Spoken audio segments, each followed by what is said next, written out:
Alrighty, Esther. Taking a look at this problem at the top, there are two different things you need to remember about circles and segments. So one of them is when you're working with a chord.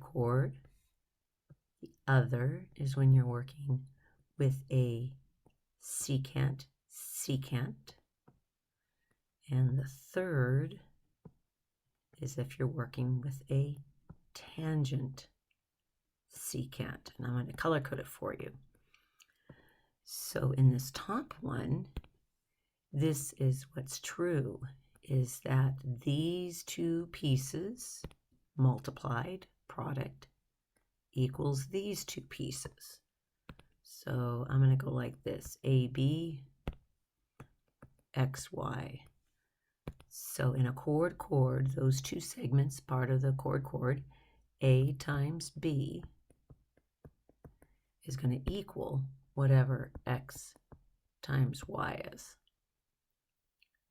A times B equals X times Y. Segment times segment equals segment times segment. And that looks like what you actually did here. So that's going to be 10 times 18, which you did. 10 times 18 equals, and then you went this way, 5x times 4x. This is the trick. It's 5x times 4x, and it looks like you added 5x times 4x. So it looks like you added instead of multiplying, and this is a multiplication problem.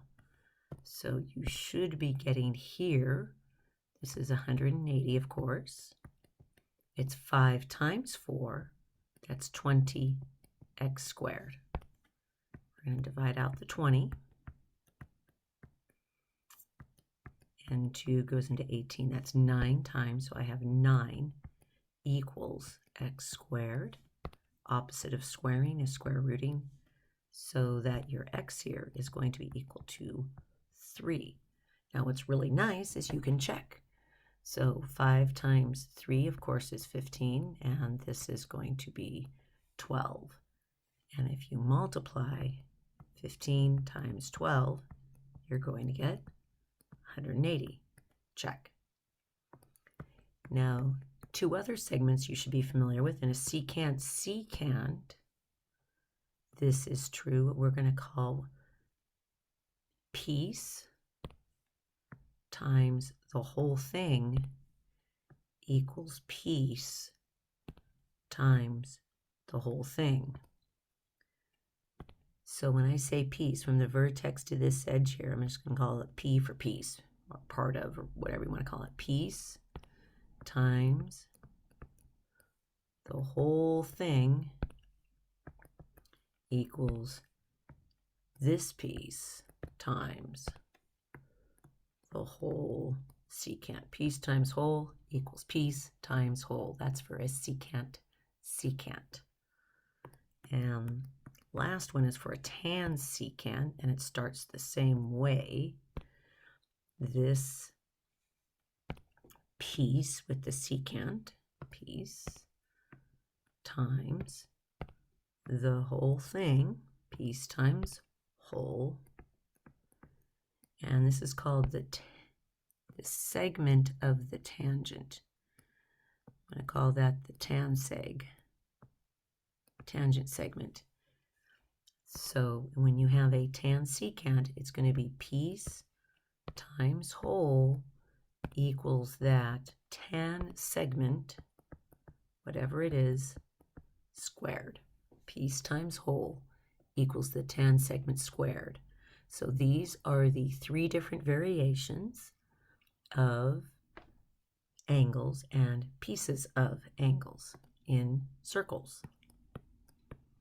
Now, what's up with the second one?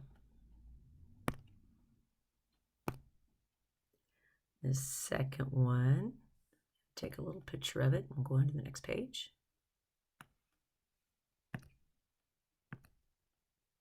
There it is. In this This was in the little video. What you have here is a tangent piece and a radius. And if you watched my reference booklet video, there's a song that should be coming to mind, and this is the song. If tangent to a radius, radius, radius, if tangent to a radius, right angle at the edge. Whenever a tangent meets a radius, there's a right angle. That's really important because the minute you know you have a right angle, you should be hunting for right triangle stuff. And in this case, we are here, 28. There's our x. We have a right angle and a 65. We're solving for x. This is SOHCAHTOA. So from the 65, this would be considered the opposite. 28 would be considered adjacent. Have, need, do. We have the adjacent side. We need the opposite. And you ask yourself, what goes with an OA combo? And that is tangent. So tangent of theta over 1 equals, and it's always O over A, TOA. So in this case, it's going to be tangent of 65 equals opposite, which is x, over adjacent, which is 26. You never touch a calculator until your variable is by itself. Tan 65 times 26 equals, or will equal, r unknown in this case.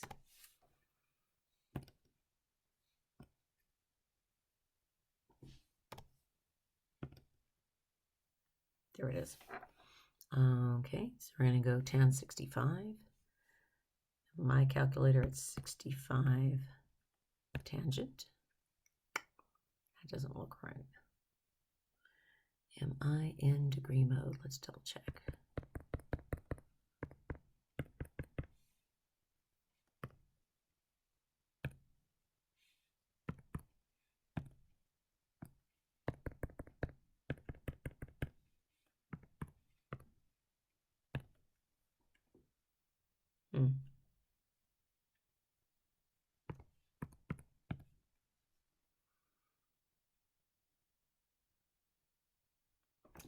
Let me double check this on my other calculator. That tan 65 doesn't look right. Give me just a second.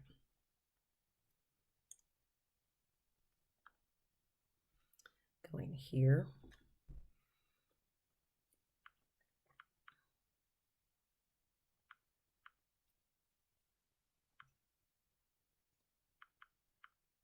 Oh, that's correct.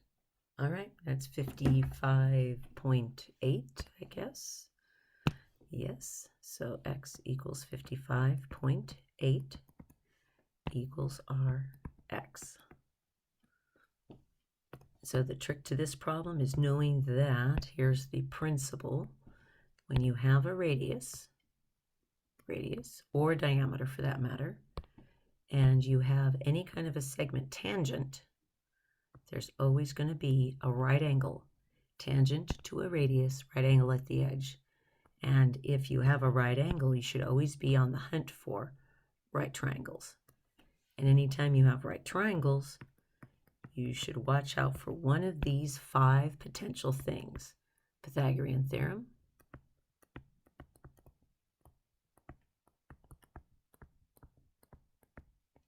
you should watch out for SOHCAHTOA, whether or not you can use that to find sides. You should watch out for inverse SOHCAHTOA to find angles. Check to see if you have a 30, 60, 90, and if you could use that shortcut. Or check to see if you have any 45, 45, 90s. Anytime you have a right triangle, you should check to see which one of these tools would be the most useful.